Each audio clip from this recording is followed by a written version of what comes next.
all your school rugby, all in one place. This is NextGen 15. Hello and welcome to episode 14 now of the NextGen15 podcast. I'm Angus Savage and alongside me, as ever, Dan Richards. How's things going, Dan? Yeah, pretty good, thanks. Pretty excited and nervous about this coaching team conversation we're going to have, as well as excited about some great games at the weekend, but also with some massive games coming up to sort of round off the term this week. So, yeah, lots of stuff to be excited about. Yeah, no, I literally just said to you before we start recording that I've got about 100 names and I'm not sure. I'm still not 100% certain which ones I'm throwing forward the most. There's some good old coaches on there. There's also the range of from guys at the start of the decade who are maybe a little bit more old school to guys at the more recent end who are much more progressive thinking perhaps in the way they coach. There's quite a range, and I'm not sure. I still haven't decided which way I'm going to go with it. Yeah, again, maybe because being a coach and working in schools for so long recently, it's you got to try and take out your bias of kind of friendship with that, and stuff like that, and think about it. But really hard, and just really don't want to offend anybody. Is kind of like when we talk about our kind of our main goal, which we won't, because we're getting from a very good place. I'm potentially seeing a few of these names on the list in the next couple of days, so I've got to be careful. It'll be fine. Everyone understands. Yeah. Everyone understands. Yeah, and we're only going to say nice things. Exactly. It's not because they're all terrible that they're not getting a shout out. Exactly. We've only got so long. You can catch us on Acast, Apple Podcasts, Spotify, and you can watch us on YouTube. And if you want to get in touch, please do get in touch on all social media platforms. It's at NextGen15, at NextGenXV. Actually, for the Coach of the Decade, we've had a few guys getting in touch. It will be unsurprising to you, I'm sure, to hear that Simon Mulholland has had about 400 people send in messages about what a great bloke he is. Also a bit about his coaching, but mainly about what a good bloke he is, and plenty of others, a few names that are blasts from the past that I would have forgotten about. So I've been trawling through them for the last 45 minutes or so. So please keep your social media chat coming in, because we've got loads of stuff going on. We're heading towards that Christmas period where the rugby starts drying up, and you guys have got thoughts, and we want to hear them, because you never know, it might be the thing that we decide to start talking about. The thing we are going to start talking about today is the breaking news that Eddie Jones has they're saying it's mutual consent. Eddie Jones is no longer with the RFU. No, I don't think they're even claiming it's mutual. I don't think so. The Insta post was, I think, said dismissed. I'm going to go on before I commit. I've got the press release somewhere. It got emailed. Yeah. What does it say? He's been dismissed. Yeah, you're right. Yeah. Oh, there we go. So it's not mutual. Other people are going to cover that in more detail, but I suppose, we talked about it way back at the end of the summer.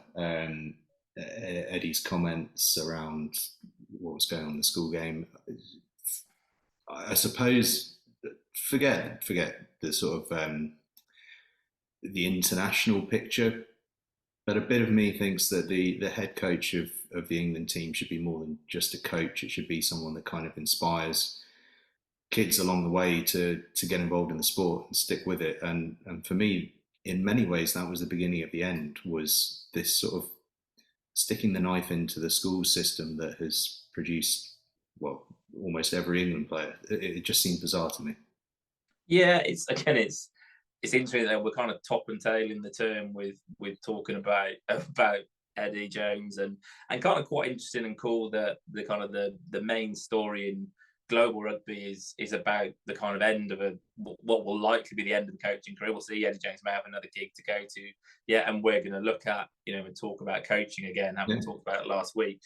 Yeah, I agree. I think in some ways that had he become a distraction with it, as I said way back in early September, late August, when we first spoke, that that felt like he was trying to create a circus to keep away from the team, and I'm sure his intention, his intention will have always been pure. And clearly the guy can coach teams to get to World Cup final in terms of, you know, the technicalities.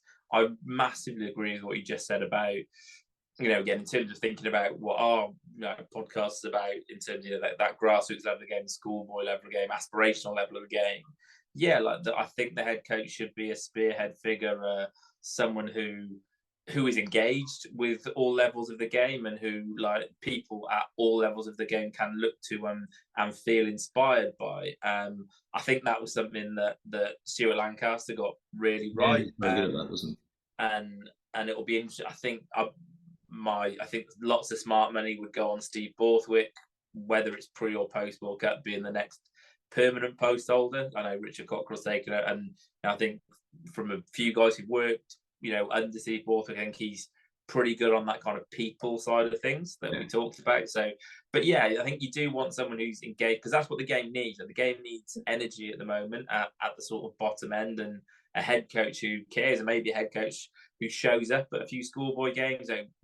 Wouldn't it be cool if, you know, tomorrow, if the England head coach showed up at a Schools Cup quarter final or Ace finals day or stuff like that, you know? So awesome. I've got a microphone right next to me, ready for him to go. Yeah. If Cockers wants to turn up and have a chat as a co-coms, he's more than welcome. Exactly, but just so inspirational for kids, you know, when they sit, you know. And you do, to be fair to Pathway staff, you do see them at those games, but there will just be something really special and I know they're super busy and they can't give, you know, they've got to focus on getting the team ready for a World Cup in Six Nations. But yeah, I think you're right. A head coach who is more engaged with understands the pyramid and the structure would be really cool, and hopefully something the RFU take into account when making next appointment. Yeah, I think so. Well, they certainly slapped him hard enough after the comments in the summer. So hopefully it's on their mind. Next point for discussion, interestingly enough, is indeed Harrow, though. Eddie's favourite school, Daily Mail Trophy champions. We've spoken about the Daily Mail Trophy before, but I think what's worth reflecting on is that this year it kind of feels, by hook or by crook, that it's right. It looks about top end. Yeah, top end looks about what you'd go with. And you know, hats off to Harrow. They've been in a battle with kind of Trinity and Clifton through the last month or so for the top spot, and they've done it. And you go unbeaten in the regular season. We'll see what happens on Thursday, but you know, unbeaten in the regular season, you can't really do a lot more than that, can you? And they have been unbelievable.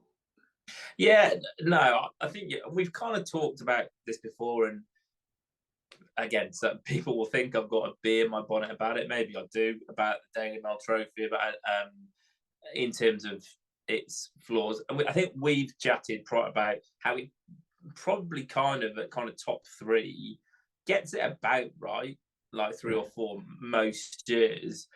But this is an interesting, because again, I still think Seb give any of those top 3 teams a game, and I'd love to see a clash between it. And that's why we talked about why it's so cool we're seeing Harrow play Trinity, and it's so cool that next year we'll see Clifton play Seb. But you know, this is maybe the first year in a while we may be in a Saturday block. Had it not been for this cup clash, we might not have seen a kind of what is one of the top 3 schools take on each other. So, because luckily through block fixtures, we've actually seen that probably most years in the past 10. Yeah, that Broad Street game between Sedbergh and Wellington the last 5-6 years almost has felt like it's the crucial game every year. Yeah, or Millfield Sedbergh the same, and then you could have had, like, in some years it might have been a Whitgift Warwick or something like that. So for a long time it's actually been there, and it wouldn't have been.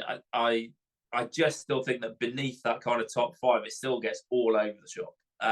For me, like, I just think and not that I'm trying to claim I'm the most informed, but I think people who know the game, like at this level, would look at some schools and be like, oh, they've gained it. Oh no, they've been a bit stitched up by their losses. But yeah, look, it is what it is. Some schools really value it, and that's fine. It's not our place to tell schools what competitions to value and what to not value. I think it's a bit silly, but again, that's my opinion, and it doesn't. A lot of schools tend not to. They tend not to value it until it gets to the last couple of weeks, and then it's like, oh, we're in it. And then others, are plotting fixture lists to see what they can do. It kind of depends, but fair play to the lads that have been pulling on that shirt this year. They've put in the shift, and they've done all anyone can ask of them, which is go out and win every game. I tell you what, they've beaten some serious teams along the way as well. That opening weekend against Wellington, that was a bit of a statement. They've then, everyone on the list, but that was a hell of a way to start. And then they've just sort of consistently built through. And the bit that's been impressive for me has been in tandem with the cup run.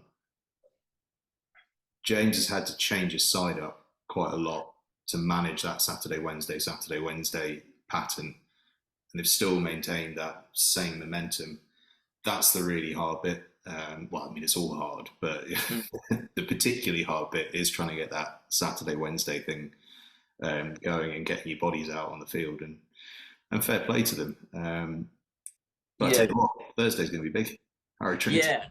Yeah, who again, another school, and you're right, another school who've also managed that Saturday, Wednesday, and gone to St. Joe's. So again, in terms of fair play, obviously, I should have said congratulations to Harrow. That was like a massive oversight there. It should have led with that. But it's, both schools have shown massive depth. And I think, if you actually, and if you look at, we saw a bit of that this weekend, when I saw the Millfield team sheet, there's clearly that bit of squad rotation, maybe with one eye on Thailand and the World Schools Festival, and you get that build up to St. Joe's, and I'm sure Harrow and Trinity both kind of had to do a bit of that on Saturday, and have both come through their games. So yeah, just incredible testament to the depth, to the work of the coaching staff, to the hard work of the boys. S&C physios behind the scenes, kind of working to keep those boys fit and firing. Just incredible, really, that both of those schools have done that, in terms of managing that. And then you could argue Clifton's was, obviously they didn't, but maybe a bit tougher Saturday to Saturday, and that Blackrock game, which wasn't Daily Mail Trophy. Clifton had the hardest fixture list this year I'd say, in fact, I'd actually say of anyone. I think theirs is harder than Seb's this year as well. Just in terms of the relative performance of the teams that they happen to find themselves playing against this year. I think Clifton probably had the hardest run. And I tell you what, they went damn near to going through it without dropping a game. And Harrow and Trinity have been sensational where they've gone. Yeah, and I think quite cool again to go to again.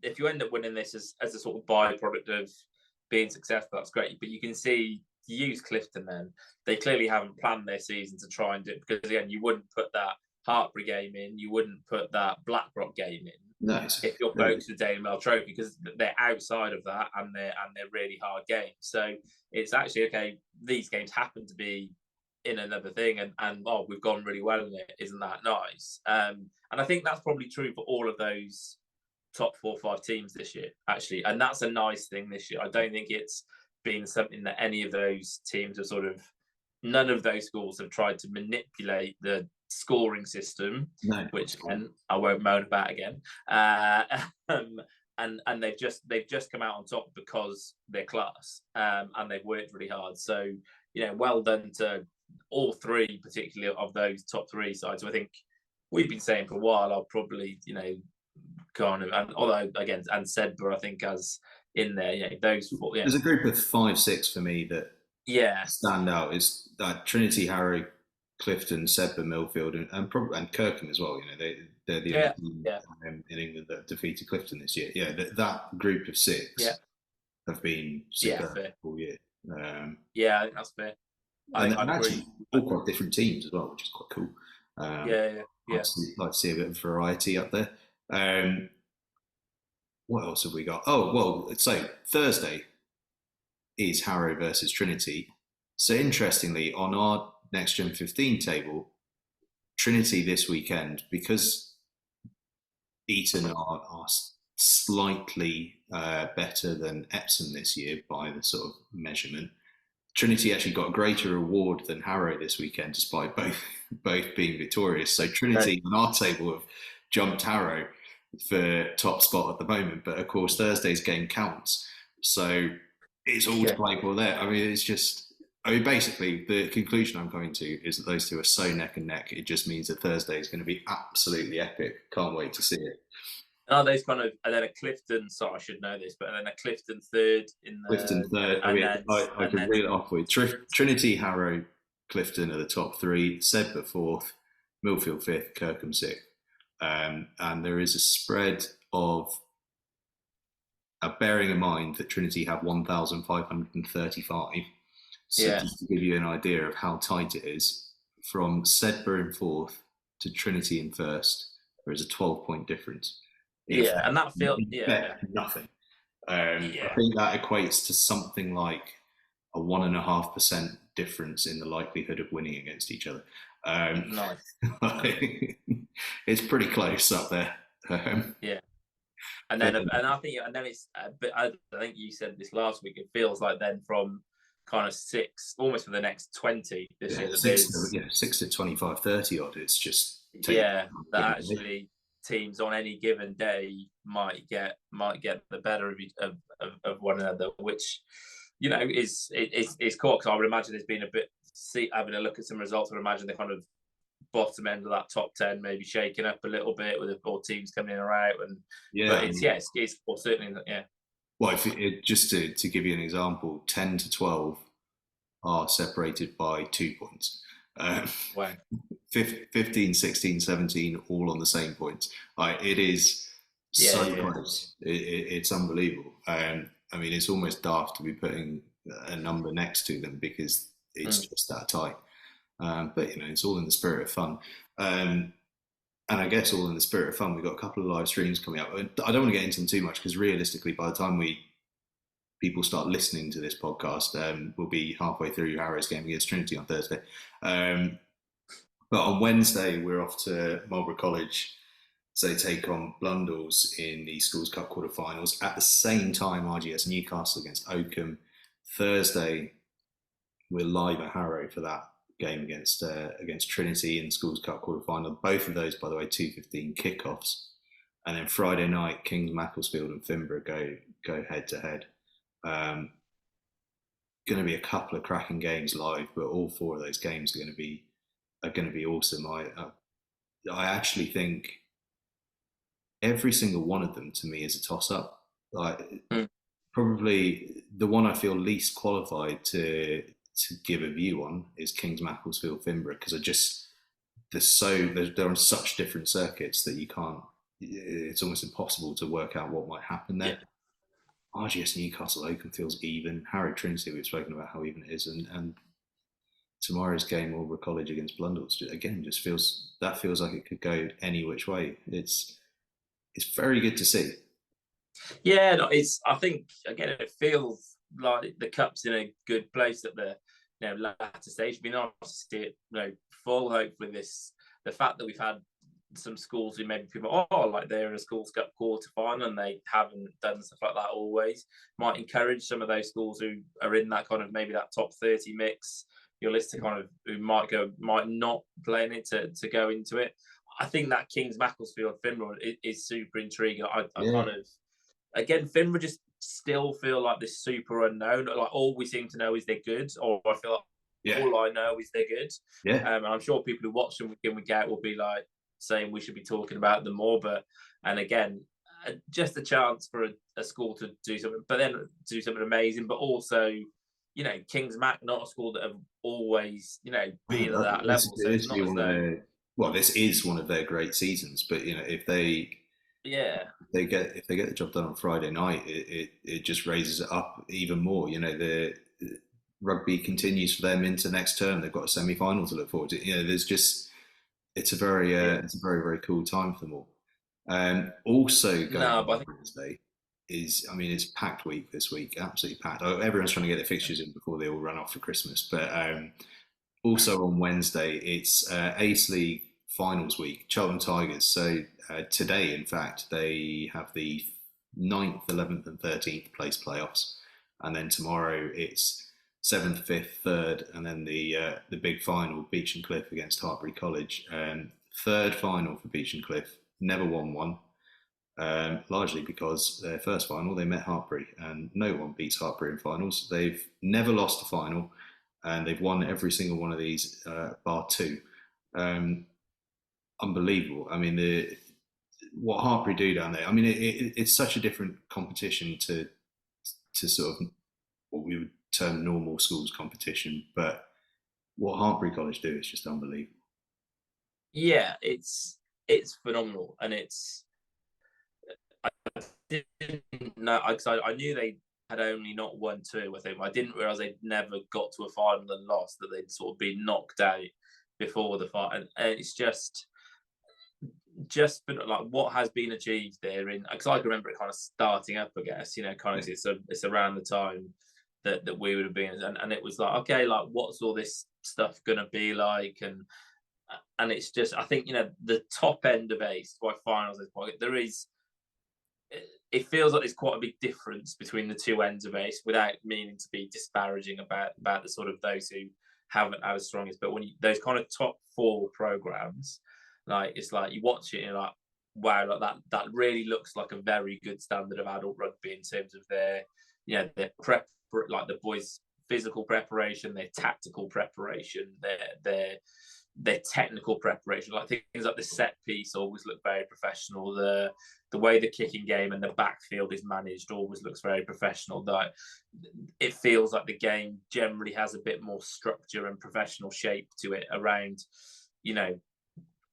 the kicking game, then maybe particularly, and how you manage the contact area. So, and it's just, I remember when the ACE final used to be after Champions Trophy final. I remember coming, we'd be lucky enough to win the Champions Trophy, and I think the Beach and Cliff went on, and they must have played Hartbury. I think they played Hartbury in both their finals. They played Hartbury in one final, and they played Exeter College in the other one.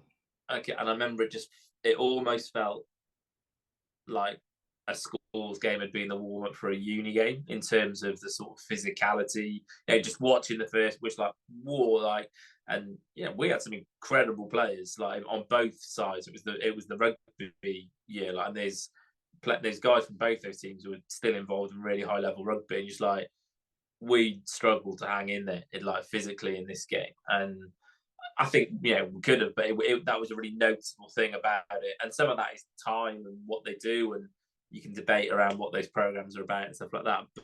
But it's the top end of ACE is really high level rugby, and it's worth watching. It really is. If you get a chance to go and see it, like it's really good rugby, and produces so many good players like at the top end. Yeah, massively so. And it's they I always view them as looking like mini academies in effect. They play the style that their affiliated team tends to play, and it's a top to bottom program, and you can see there's a lot of sense in that.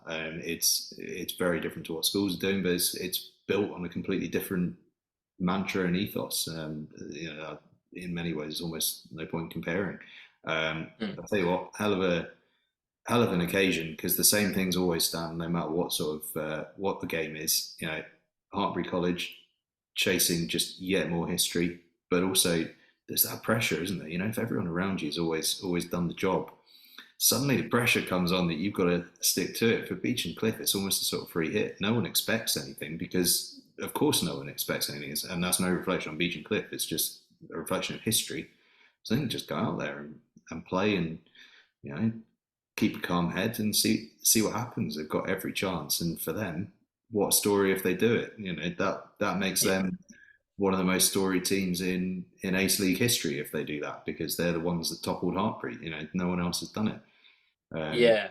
There's some cool. There's always that cool. Oh, there's always a story, isn't it? And again, look, I know nothing about ACE Rugby this year, and I haven't seen a game of it. My one affiliation to either side would be through working with a guy called Sam Knights, who's a great coach, and he did some work at Beach and Cliff. So if anyone, and it would be nice, I think, for that. Again, you just think Hartbury have got a lot of titles, so I guess if I could, good luck to both teams. But I think it might be nice for the competition if Beach got the win, and it again, I didn't realise they'd be runners up 3 times, so it feels like, you know, being a bridesmaid enough times now, maybe. And again, anyone who wants Hartlepool won't like that. And that isn't me having a pop at Hartlepool. It just feels like it would be nice. No, it's like trying to win the Champions League in football, isn't it? You know, you knock on the door for long enough, the door eventually opens, doesn't it? Yeah. I'll tell you what else is also going on Wednesday. Wednesday is just so packed. It's Murrayfield is playing host to the Scottish Schools Cup finals.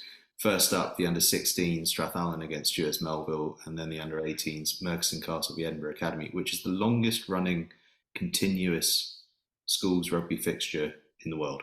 And they've never met in a final before, incredibly, which is very cool. And Edinburgh Academy, they played actually earlier in the season. I think it was within 3 points, and I think Edinburgh Academy won it 29-26. So the people of Edinburgh are set for an absolute rocket of a game at Murrayfield on Wednesday. As long as the temperatures stay up, it is looking cold. That is, I mean, again, you know way more about Scottish schools rugby than I do, like beyond a few names, and it's that I didn't know, like that. The fact that it's the oldest continuous fixture in the world, it's going to be a national final, is wicked. Again, I have no links, no nothing about it. Again, another former colleague of mine, Ed Saunders, used to work at Edinburgh Academy, so I'll root for them and I'll back them to win it with just for nothing. All right. Well, you can back Edinburgh Academy and I'll back Merchiston Castle, and we'll there we go then. We'll meet again next week and see what happens. But that's all to come on what is an unbelievably packed week of rugby coming up. The next couple of days is just insane. But let's take a look back at last weekend, where the overriding sensation for me was of just an unbelievably close set of games on average across the board. It was incredible. Once we've kind of dealt with the conversation, we'll move on to our Limitless top 5 school teams of the weekend. But I guess I wanted to ask you really about, because this last couple of weeks of the season, it's kind of elongated because you've got final games at home for people. You've then got final games full stop for people, and then that people are a bit out of kilter. Some people break up later, so then it's their final week of games. What's that like in the school environment where it is those final times? I imagine it can be quite emotional first of all, but also a bit of a coaching challenge in terms of particularly wanting to get some of those upper sixth lads in the shirt for the last time and things like that. Yeah, I think it is. It's. I think I've said this before. Like as someone who, from a personal approach, I would admit, pretty emotional person. So I'm someone who would try and use emotion in my coaching. It's emotion you can use to tap into to bring energy at a time when actually energy is low. Like it's you've been training in the pitch black for the past 3 weeks. You've had people missing because there's probably been about 4 different cough and cold things flying around like schools and stuff like that, or people have been out. Also, people might be doing uni visits and stuff like that, or they're having to go to clinics for personal statements or coursework. So it can feel a bit all over the shop. Then all of a sudden you get some unity back together in terms of like, right, mind's sharp and mind's focus on let's go out on a bang. Definitely the upper six become the priority, and schools will approach it differently. Like again, I think there is something not about where there's sometimes not even a toss that you'd be like, actually this guy's worked hard enough to earn a crack in the ones. And again, when I've had to have conversations with a lower six player and say, look, this week we're actually going to go with someone else with it because they've been amazing for the twos all season, people get it, because if they were in that upper six shoes, they would want that themselves. Yeah. And I think that other people will say, no, you always go meritorious in that. I'm not trying to say one way is right or wrong, but I think you just, Kyle McDonald, who I used to work with, would kind of tease me a bit, and I'd always say kind of an upper six player was kind of worth an extra 10%, and this kind of, and which obviously you can't quantify it, but I think at the end of the season, there is a bit more energy, that bit more hunger, that bit more desire. You want to you want to finish with something you can be proud of. There is no, as people say, there is no tomorrow. If it's your last go, it's your last go. Yeah, and I Unless of think course you're a sevens again, player, but for some of the heavies up front, they really do know that this is the last chance.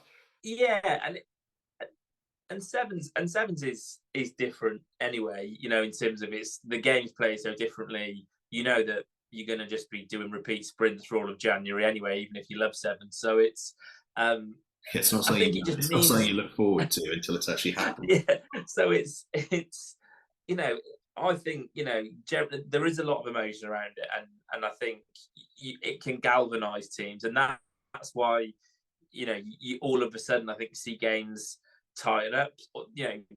Teams can get a bit nervous if they think they should win again. If you've got something like an unbeaten record, or you've never lost to a rival, or you've not lost at home, you can get a bit nervous around that. And equally, if you've not won or you've not had a great season, or people come back from injury, like you can suddenly find a bit of extra fire in your belly, a bit of extra energy, which means you get this, which I think does see games tighten up. But again, it was amazing to see. I think there also a decent number of draws. Obviously, draws on there was a few draws, like 4 or 5 draws, and yeah. and that's again, I think it shows that games just get tight, and the weather contributes to that. It can be cold and miserable, but I think that kind of but I mean, but even so, a lot of them weren't 6-alls or anything like that. Radley Collins 25, Oundle 31. That's just teams going out and putting points on the board and just having, I would imagine, just having a bit of a laugh. Stowe 30, Ipswich 26, and John's Leatherhead 30, KCS Wimbledon 27. These are really tight games, but they're pretty free flowing by the look of it. Oh, look at this one, Claysmore 38, Monkton 35. That's just nuts. Reminds me of that NXV game from earlier in the season. 27-all draw. Yeah, and it is, and I think you do get a bit more games, and obviously theoretically you shouldn't, because everyone should give it everything every game, and obviously you could argue that there's a drop off because you're physically exhausted. S&C staff would completely disagree with me in terms of they physically can't perform at the same level they were in late August or September because of their cumulative load. But it feels like, and maybe that's me seeing what I want to see. I will admit that, like you do get an extra bit out of, because the lower six kind of buy into giving the upper six this amazing send off, in my experience, because they know they're going to want that the next year. So it's kind of, you're paying it forward. And also the bit to remember is that every team all over the country has got that same physical drop off from the cumulative load. So if you're all starting at, in effect, a relative par, then that effort starts to make a difference, because although you might be able to not perform above your maximum, you can perform above your theoretical maximum for where you are at that point in the season. I'm sure someone's written a book about something like that. I bet it's on my shelf somewhere. But sort of picking the bones through then last week, I suppose we should get our Limitless top 5 school teams of the weekend together. The options are unbelievable. There are just so many great performances from teams that I maybe looked over a little bit over the course of the season so far, who've sort of really stepped up in recent weeks, or perhaps have always been ticking along really nicely. I've only just noticed in the last few weeks. And others where they've come through really tight games, and others where they've put a challenge in where maybe we didn't expect such a close challenge. Like the range is incredible. I think sort of just to get a bit of it out of the way, I think it is worth us shouting out Trinity, Harrow and Clifton doing what was expected of them at the weekend. Not doing what was expected. It was a really tough one because, particularly for Harrow and Trinity, they had a massive game on Thursday to think about. They had a lot on the line in terms of other competitions that they were going for and things, and they both found a way to get it done. I think we both decided they're probably not in our top 5. Not least because they probably have been just about every week, and probably will be again before the term is done. but worth a shout out to those three, and Clifton being one of them as well, bouncing back from that tough outing against Blackrock to head up to Bromsgrove and get a good victory. But I think we're probably going to end up looking elsewhere. Yeah. And I suppose I think it's also no, go for it. I suspect we'll also end up with the winner of Harrow Trinity on Thursday will have a very strong case heading into next week. It'd be a shock if they don't make it. Let's put it that way. So, some very special things will have happened at the weekend.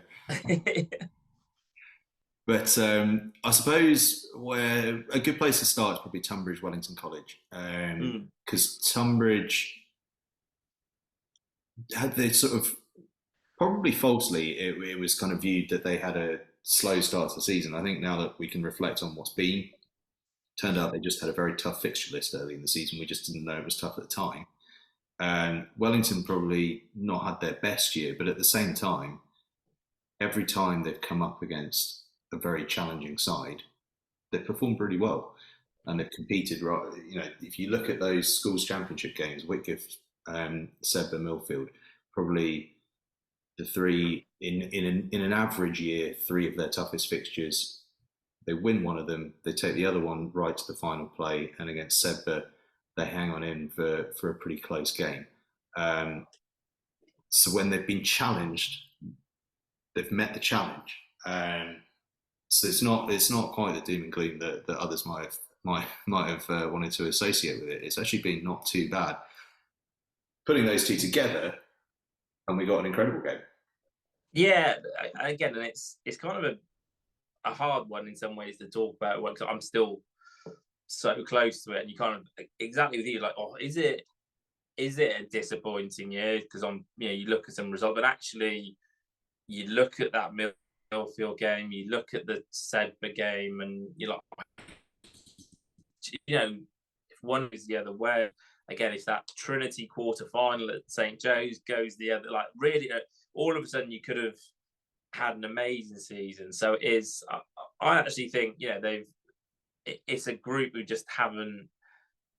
They've just had a bit of bad rub of the green, like in some games, and it happens some years. So one of those, I'm sure they'll be a bit. I'm sure the boys will be a bit frustrated, in terms of that. But actually, I don't think they should be. Having seen, a couple of the games, they've played really well in a load of matches, and they've had some of the. Not to take it all down to an individual level, but they've had some of the outstanding individual performances of the year. And I think Peters has stood out to me as just a guy who came in and has just flourished and been unbelievable. And just every time I've seen him, he seems to be a better player. And he was already pretty decent at the start. But yeah, so I mean, they've been much better than perhaps the. I think better. I think you look at whatever 3 losses, whatever it is, and be like all that. But I think that's a good sign. I think they will. I think again, we'll talk a lot about Sevens when it's Sevens time and next term. I still think they'll be the team to beat. Sevens wise, that's not me trying to put pressure on my mate Kyle at Wellington there. I think there's loads of quality, and that Sevens might suit that group. Yeah. Down to the ground, but we also talk about Tunbridge, kind of. So you probably, you would have gone, all right. Look on paper where games aren't played. Wellington probably going as 2 score favourites, or like 10, something like that. But it's ended up being a 1-point game, and I think there was a charge down, that led to the win. So I would actually, that Tunbridge become a kind of key, potential team of the week in terms of, and that is not.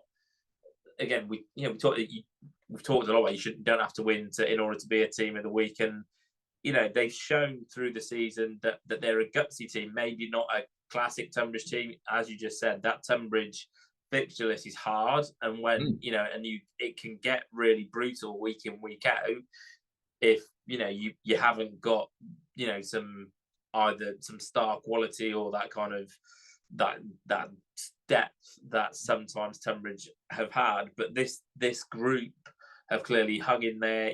For Reese, who's a great head coach, great director of rugby, worked really hard and have pushed what is a strong Wellington College group right to the wire. So that kind of, for me, and I think there's a little bit of that final home game that we were talking about before in there as well. There's a bit of playing for pride. Tunbridge is a place where they are very, very proud to wear that shirt and to run out on that pitch. There's been a lot of very, very, very good teams that have come through that. I mean, I think from 2004 to 2006, they never lost a game on that pitch. I know that because my housemate at uni was part of that team and never got going on about it. I still have his shirt actually in my closet. I need to give that back to him. I had to hide it from him when he was going on about it too much. But yeah, I think that Tunbridge running Wellington that close elevates them into the conversation. I think similarly running a big name close. We already spoke that they made a few changes at Millfield, but Monmouth getting to within 2 points of Millfield, that's a great effort. No matter whether Millfield have made a few changes or not. Millfield don't make changes without thinking that they'll still be able to get the job done, and so to push them that close is a great effort from Monmouth, particularly because they got a plate game coming up, so they were compromised with thoughts on what might be happening this week. Yeah, that's exactly what I was going to say, and also it wasn't as though no one was rested by Milford. It was just a big squad. So Ian Davis, then international scrum half, didn't start, but he was on the bench half a game, but we still got to play half the game. So there's I think George Perkins didn't start, but he still got to play half the game minutes. So that's a good point. I hadn't considered the half game rule. Benching a star only. They've still got to play 40 minutes or 35 minutes. Yeah, it just shifts like maybe where they contribute, or as opposed to playing the full 70. So there's like a hell of an effort. A Monmouth team, we talked about right at the start of the term, who started well, showed we had a load of promise, and it's good that they've kind of like fired back and show that they've had a good season. That's a good group. That Monmouth group looks to be a really good team. Again, be interesting because again, I assume they'll play in the Vars at Roslyn Park, and again, you can see I've already got one on 7 season, but it's that kind of where they'll sort of pop up kind of come March time. Be interesting in terms of because they've clearly got a team that can often like be a team you definitely would not want in your group. Would be like what I'd label them as. Oh yeah, they'd be a tough one to get past.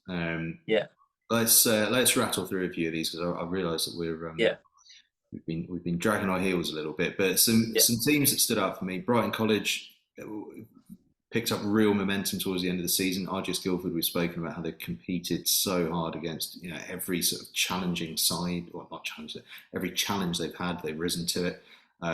Brighton College was a big one, and Brighton College sort of survived the RGS Guildford onslaught this time. Great effort from them. So Thomas Rich's Northampton School for Boys, we spoke about that being a massive state school game. I expected that one to be score either way. Thomas Rich's 40-19. Fair play to them. They've put in some real shifts this year. Yeah. No, they look really strong. And it's fair play. Like they've had a hell of a season, and they'll keep going with 15th post January when they start. It'd be interesting to see how they keep going. Yeah, they've been really good. RGS Newcastle 36, Barnard Castle 29. That's just an epic game. RGS had already beaten Barnard Castle earlier in the season. Do it again. But what made it really interesting for me was that both in the preceding 2 weeks had really tight games against Durham, who, by the way, picked up a decent away win at the weekend. But so it felt like this one could go either way. I didn't expect it to go either way in quite such a high scoring way. But still, just to try in it at 36-29, pretty cool.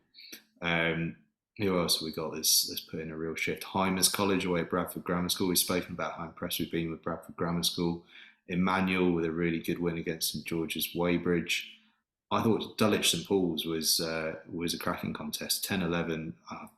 Feel for Dulwich on that one. I thought that would be I was sort of vaguely getting a few messages about that game, and I was thinking, oh, they might just get that first win.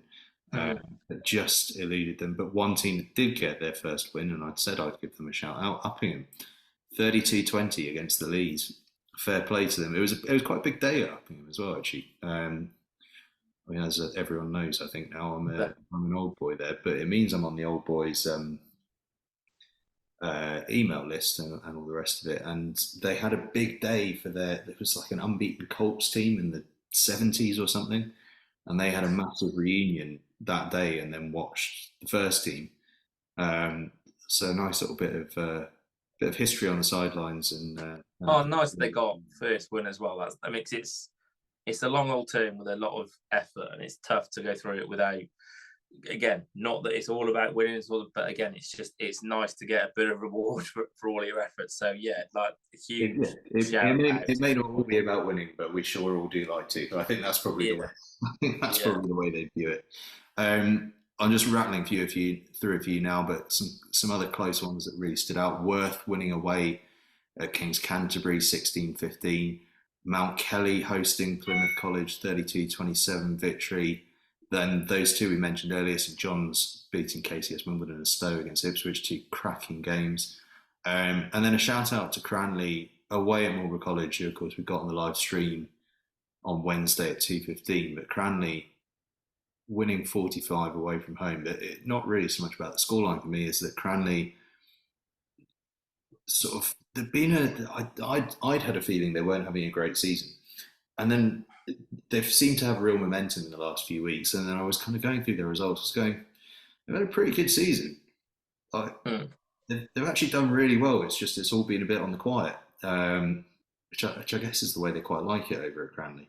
But good result. No, they have had a good year. I noticed Emmanuel have had a good year as well.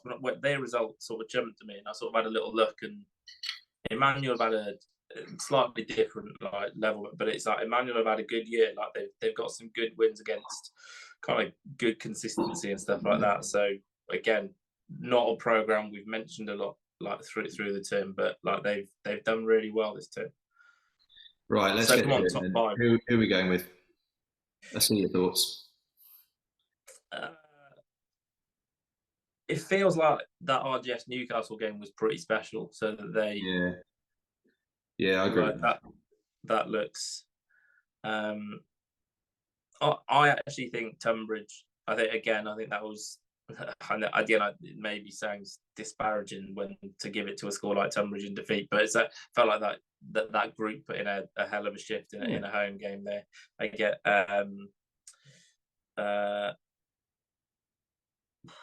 Then it's tight, isn't it? I think then. Yeah, there's some really interesting ones in there. Stowe or St John's, I think one of those, Yeah, I think both of them would put in a really good shift. I think I'd give a shout out. Well, in fact, no, I think I'd go into bat for Sir Thomas Riches. I think I think that was a game I expected to be close, and they've pulled one out the bag. Put them in. And they've had a good year. So what we got there? RGS Newcastle, Tunbridge, Thomas Riches, 2 more. Well, we could go Stowe and St John's. Both very good. We could go Emmanuel. So probably 2 of those 3, I reckon. Like Worth's win was good, but they probably, whilst normally Kings might be favourites, actually based on this year, Worth have been a bit stronger. I would a bit stronger. So I think because of this season, so I would say for an overall, like Emmanuel would deserve a mention for what's of that, and then you can choose between Stowe and St John's, right?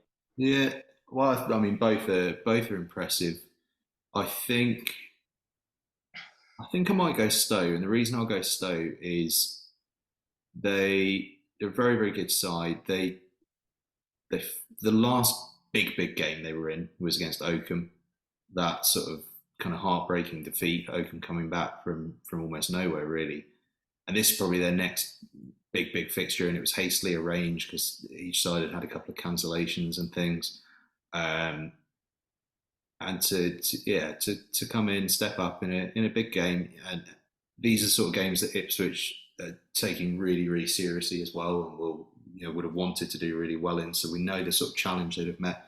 So yeah, I'll probably go Stowe, but St John's very, very close. So that means this week's Limitless top 5 school teams of the weekend are Emmanuel, RGS Newcastle, Sir Thomas Rich's, Stowe, and Tunbridge.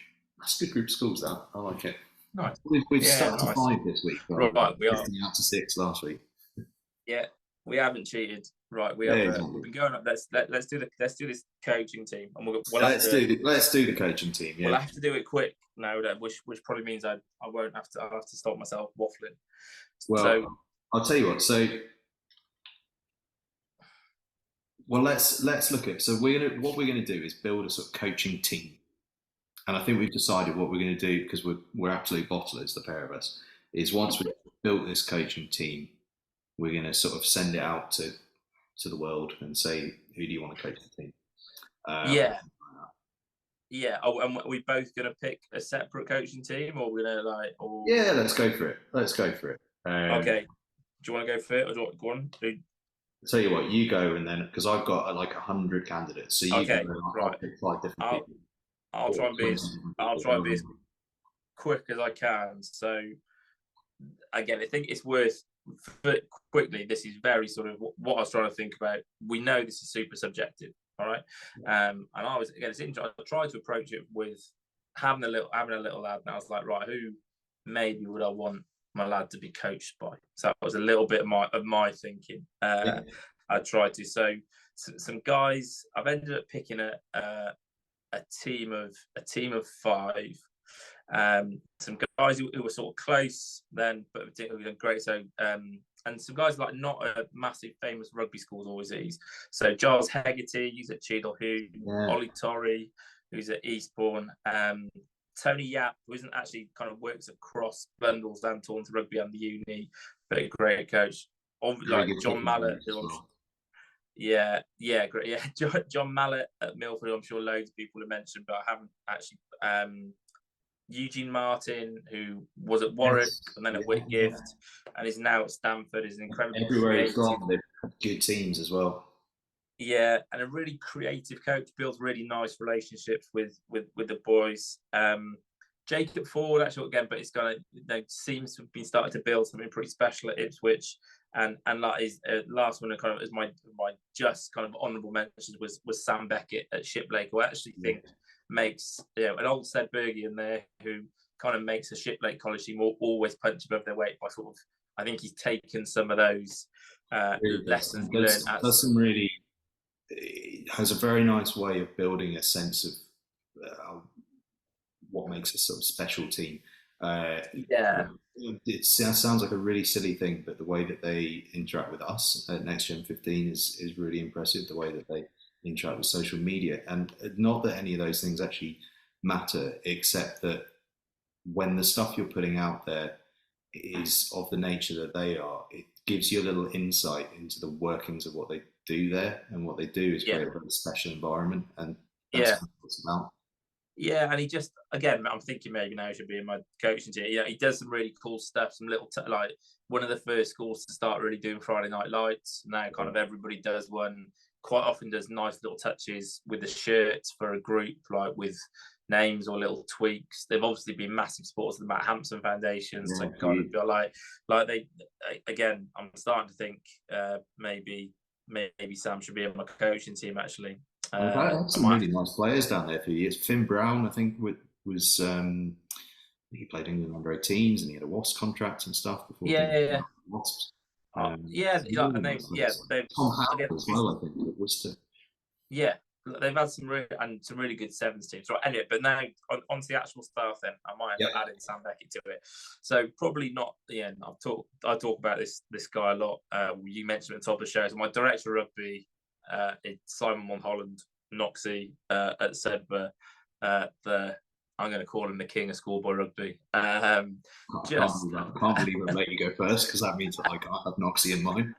Well, you can, but I just think, and I'm again, it's from obviously the performance stuff is there, but there are, if you want to look at other bits and bobs, there are other coaches with, if you want, as many sort of pots. But again, it's that maybe because of where they are geographically, like, or the sort of unique atmosphere it creates, but the culture around Sedbergh rugby just feels like quasi mythical. Like, and it's something, again, maybe coming over, bringing a kind of bit of a New Zealand sort of like Kiwi approach. It feels more like the sort of thing that's done in the Southern Hemisphere around schoolboy rugby. I'll tell you a thing about Noxie is we get emails and messages all the time, and often from parents looking for a bit of advice about where to go, what to do with their kids, and all that kind of stuff. And I'm always quite reluctant to say too much, because it's not. I don't profess to be an expert on what the best school to go to for a child is, and I wouldn't want to put my neck on the line like that. It wouldn't be fair on the kid. Right. But what I will always say is there is no one that I would want my kid being looked after more so than by Noxie. And that's got nothing to do with rugby. I think that really is the point. Yeah, like, exactly. And it's, it's, again, I should have said at the start, for kind of reasons of being too close to that, I was like, it would be too repetitive for me to consider Wilco or Kyle, because I was like, Wilco probably a mentor of mine, and Kyle, obviously I work is still, both really good mates of mine. So you've opened up a couple of spots in mine then. Excellent. So like, I was like, that's unfair, and so now I was like, right, okay, then we'll have a DOR, and then we'll have a kind of a back skills coach, and then for this I've actually gone because Noxie has, kind of also helped look after that attack as well. So actually gone with a guy, so might be less familiar to some of to the listeners. So Tom Richardson is a DOR at Worth. Went there. What, again, a program that, so he was actually at Cheltenham College before he was at Worth. That's where, so we met when that's when I met Tom. I came across him as like an opponent when he was there. So then they did really well. He brought Ollie Thorley through, like, so kind of, and they sort of punched really hard, that team. And then for kind of family reasons, because they need to move down to the southeast, and it's essentially like, so again, I then came across him again as an opponent when I was at Caterham, and without wanting to be disrespectful to Worth, it was a kind of a little bit of a gimme fixture for a couple of years, and like, he's essentially had to build that from the ground up. And look, whilst they're not necessarily pushing towards the top 10, top 25 at the moment, if you look at the growth and development there, it's huge. You look, even a couple of years ago, like, people like Kit and Ojo were leaving and going to Epsom. Now people are staying put, and actually a couple of guys are starting to go there. It's a pretty competitive market with Hurst and Brighton and Seaford and stuff like that. So I just think they're getting better and better. And again, having, maybe because I've seen it up close and personal from a kind of, I've been back and watched Caterham games, just feel, it felt like when he was there that Worth probably was in a real low ebb. Actually, they were struggling to get teams out, like, and whereas now you look, they've got a third team. They'll have under 16 Bs all the time. They'll have under 14 Ds. So not only are they performing better, but look, and I always think, well, if they're putting out more teams, that probably means there's a culture of it's fun to play rugby, it's enjoyable to play rugby. Something must be, which I think speaks volumes about the person in charge. So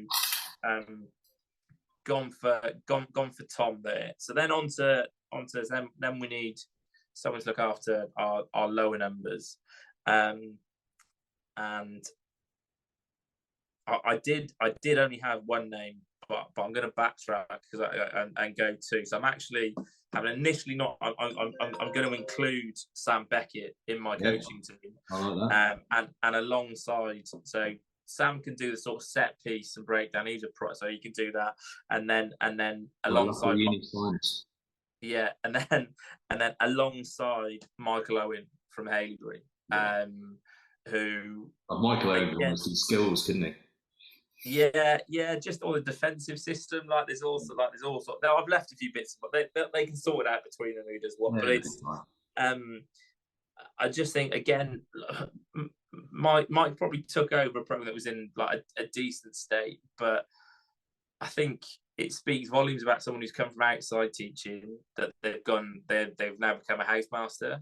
And again, it's that kind of, again, someone that shows someone who's come from a purely professional sport environment, and has then really understood schools. And it's, I think sometimes, like, schools will, understandably, in their recruitment for these roles, sometimes go, right, we want an ex-pro who's played really high-level rugby, or we want a teacher who gets schools. And I kind of understand why they dichotomize. I might have just made up a word there, like that. But I just don't think it's. I don't think it's that simple. Like, I think there are, and I think Mike, really, and actually Tom's always worked, but he's actually a qualified teacher. Like, there's, but Michael, as a professional, former British Lion, shows that actually you can come in and you're not just going to be all about hard edge performance.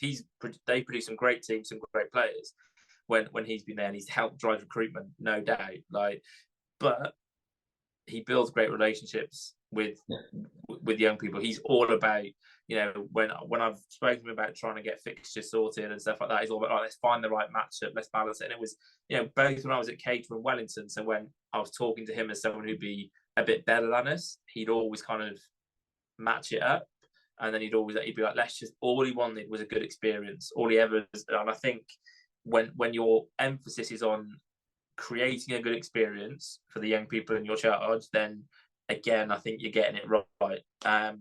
So that's my coaching. Sorry, I've probably still waffled on for far too long, but I tried to be as succinct as I could. So you've got a team of 4 then, is that?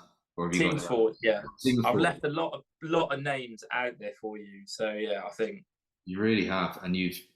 Oh yeah, this is tough. So you've got Simon Mulholland heading things up with a sort of trio of Tom Richardson, Sam Beckett, and Michael Owen working around him. I might have Simon Mulholland heading things up. The only reason I wouldn't is just to be different to you, but I'm gonna recycle through the last decade and just look at a little bit of performance, because it's the only metric we have, and just to sort of look through some of those people that have done some stuff in terms of collecting the old pots, but mainly because a lot of the time you get to see a vague sense of what they're doing. So it's going right back to the start of our period. You look at a guy like Sam Howard at Dulwich College, who did played a very practical game. Very, very practical game. But I always thought the key thing that stood out was no one was unhappy with that from his group. There was a real sense of buy-in and togetherness, and when you win, that tends to be an easier thing to come by. But there was a real sense of buy-in and togetherness. I remember, and I suppose I can say it now because they're all almost 30, so it's fine to say. But I remember there being a load of chat from a load of the guys in those teams about once they'd won their schools cups, about wanting to get straight down to the pub with Sam and all that kind of stuff. And you go, well, do you know what? That's a real relationship between player and coach, and he did an incredible job there. Sort of at the same time, your mate Wilco, Chris Wilkins at Whitgift, who's still there in the job now, who I think as a coach he'll probably be embarrassed of me saying this, but I think he has developed his coaching style massively over the course of the last 10, 12, 13, 14 years. He was a leader 12 years ago and he's still a leader now, doing awesome things. Keeps claiming that he's not the man behind the Whitgift trick plays at lineouts, but we all know he is. And he's still got to move. And again, much like Sam, teams that buy into what he's doing and what he's saying and almost revere him. And I think probably that will end up being a bit of a theme in mine. I don't want to bang on, so I'm just going to sort of zip through a few. You look at Hampton and what they've done over the course through Zoran Higgins, Sean Thompson, Andy Beattie, now David Mobb-Smith being in there the whole way along. In fact, I think David Mobb-Smith is a great shout. If this was a sevens coaching team, I might be whacking him as my attack coach. Yeah, Mobbsy's in. Yeah. I think you cannot go through a list of coaches without mentioning Ian Dosser-Smith up at Oakham. Taking a bit of a back seat nowadays, but the man's a living legend. Who else? I mean, I'm just firing out names now because there's players, there's coaches from all over that stood out. Tony Window and Paul Mullen did some wonderful stuff at Bromsgrove. Trevor Barker and Ian Wolfenden up at Queggs Wakefield. Dan Starker has been doing awesome stuff at Bradford Grammar. Martin Pepper up at Barnard Castle, and now Lee Dixon. Joe Bedford at Woodhouse Grove. A school that up until the start of this decade didn't really compete that hard on the circuit, and now you'd always regard as a kind of top 20-ish kind of a team. That's good. You look at Nick Boy at Brighton College. He's worked through them pretty much the entire decade he's been at Brighton. Tremendous success, but a real ethos among the boys. I remember a conversation with him where the boys had basically said what they wanted to do that year, and he'd gone, okay, we'll do it. And had sort of left it to the boys. Jack Moran did some awesome stuff at Boston College. Great coach. Really, really good coach. Andrew Le Chevalier down at Felsted, he's turned a very, very small school in numbers terms into a school that competes at the highest level pretty often and produce some incredible players. The list goes on, so I'm just going to rattle through a few. Dan Lamphere at Stanford, Chris Morgan at Tunbridge, Alatran Hale up at Kirkham Grammar School. They've done some incredible. Jim Pollock and Andy Watt up at RGS Newcastle. Andy Houston at Cranley. You look at Ollie Morgan coming through now at Cheltenham College. Matt Salter doing awesome stuff at Clifton. There's loads. Mark Macy, Tom Pearce. Anyway. Name your team. Have I mentioned every coach in the country yet? Some really good. I like that. What you said about Wilco, I think as a mentor, to developing people, that's again. I couldn't pick him up too close, but he's a great developer of people. So anyway, who's your coaching staff? Come on. I know we're trying not to bang on too much, but I think it's worth us just talking about Wellington College. You came in when was it? 2018, 2017? Yeah. Then that time, there you go. So you had Kevin Brennan and Steve Shortland there beforehand. Kev, incredible school coach. Kev should be mentioned. Definitely, Kev's incredible. Just some absolutely brilliant stuff in that first 5-6 years of the sort of period we're looking at. You then came in with a remit maybe slightly different to what their remit had been, but still consistently one of the best sides around. So I don't want to big you up too much, but I think worth a shout. Thank you. I'm very lucky to have some very talented players and other coaches around me, but that's very kind of you, Angus. Well, there's been a good group of you at Wellington, and Carl McDonald as well deserves a big shout out for that. So am I going to be different to you? I'm going to sit on the fence on my DOR for the moment because, I'll try and be different if I can manage it. I'm going to have as my forwards coach. I'm going to take John Mallett. I think, first of all, for a forwards coach, he thinks like a back, which is weird, but it's his desire for his teams to play is incredible. A former international prop, you kind of think he's going to be Mr. Hard Nose, Mr. Punch It Up the Guts kind of thing, and actually he wants to see his teams play. Gives real ownership to his players and to his assistants. The list of people that have worked under him have gone on to other gigs is massive. Mike Baxter left this summer and is now, is it Pride Park College that he's heading things up at, I think? He is at Pride Park, yeah. People, have done great things having worked under him. And there's a fair few that played under him that are coaching now as well. Nick Boy and Ollie Morgan. That's not bad to have. So I'm gonna have John Mallett as my forwards coach. Although, does that mean I need a defence coach that's Wilco? I think it might do. I think I might have Wilco as my defence coach, which is just nice. In my world, strong. He's a byproduct for also the forwards coach. Then what I need, so I'm looking like I'm going to have a team of 4 here. I need a backs coach. And I think what I'm going to go with, do you know what? I'm just playing this on the hoof here, but I feel like I've given Cranley not enough credit in this last 12, 13 weeks. And Andy Houston has, if you actually look at what Cranley did over the last 10 years, yeah, fair. All its focus has not always been on rugby, and whose focus is not. They're one of the more private schools. I don't mean that in terms of whether they pay for it or not. I mean in terms of what info they put out there. They're one of the more private schools. They've done some really, really good things. And the story that I can't quite remember the detail on, but when they won the Rosslyn Park Sevens, a lad from the school had died not that long before. I think he might have been a leaver, actually, had died not that long before. And there was a real debate amongst the players whether they were going to play Rosslyn Park, what they were going to do, all the rest of it. And Andy's way that he dealt with that situation with the players, what they then went on to do off the back of it and actually win the tournament. Having also, done stuff like the Supporters Festival and things like that. I'm not saying it was a 100 side in the job of the best, but I think that sort of thing tells you a lot about the kind of culture that someone's laid down.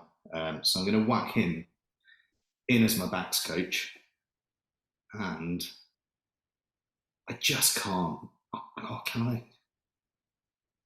Yeah, well, we've got to be. Yeah, no, I've got to have Noxie. It'll have to be different. I've got to have Noxie. I can't actually have one that doesn't have Noxie. It's just the way it's got to be. So, I think that's me. Well, there we go. Well, I've ended up with 3 out of the 4 schools championship sides in my team, in my coaching staff, but longevity's done right. on 3 cases. Mallet, Wilco, and Noxie have been in their job, and Andy Houston as well. He's gone up to director of sport now, but they've all been in their jobs throughout the entire decade. Yeah, that's a nice. I like that. In very, very tough, expectant environments, I suppose, in many ways. So bit of a reward there, I suppose. You've got. Yours is very dynamic, though, isn't it? I like that. There's a lot of mythology in it as well. Mine are all getting a bit old and past it. So you've got Noxie, Tom Richardson, Sam Beckett, Michael Owen. I've got Noxie, John Mallet, Chris Wilkins, and Andy Houston, and our Limitless top 5 school teams of the week. You still won't like being called old, mate. Sorry? You still won't like being called old. He's a bit younger than those guys. He's the young man keeping that. Yeah. He's the. You got to have a bit of zip and excitement out in that back line, haven't you? Someone to keep the old ones. But mind you, Noxie's hardly old. Exactly. I'm being a bit harsh on these lads. I just mean long in the job. Maybe that's what I mean. Exactly. Doing a good job for a long time. Exactly. But more to the point, please get in touch on @NextGen15, @NextGenXV, to tell us how wrong you think we are, how right you think we are, but also who you want to be your coaching team for what is an incredible team. I mean, can you imagine that side we put together that in the hands of this lot? They'd have some fun and they'd play some great rugby as well. Tough to beat, I'll tell you that. Incredible. So those are our teams. Our Limitless top 5 school teams of the weekend were Emmanuel, RGS Newcastle, Sir Thomas Riches, Stowe and Tunbridge. We have waffled on and on, so we're not going to really get into the weekend. I'm just going to give you a few shout-outs of some games to keep an eye out for. Bromsgrove, Warwick, Cranley, Denstone College, Kings Macclesfield, Finborough in the Schools Cup, Kirkham Grammar against RGS Newcastle, the Judd versus Skinners on Friday night, massive Kent State School derby there.